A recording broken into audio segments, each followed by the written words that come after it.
2007 Infiniti are the same from 2003 to 2008 Infiniti FX35 and 45, and other Infinitis and Nissan models may be the same.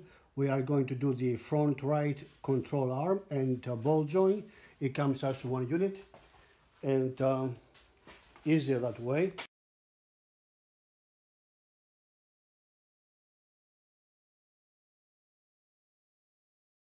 So this is the new control arm, compare before you remove the old one. And there is the ball joint. So I will replace the entire control arm.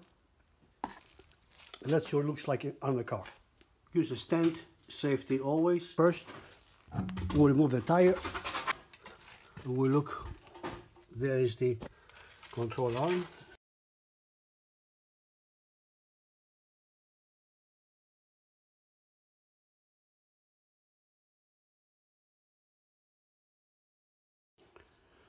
Okay, finally the control arm is out. This is the ball joint. You can see how loose this is. This part will give you a hard time. It's pretty tight in there. Good, we put back the new one and that's it.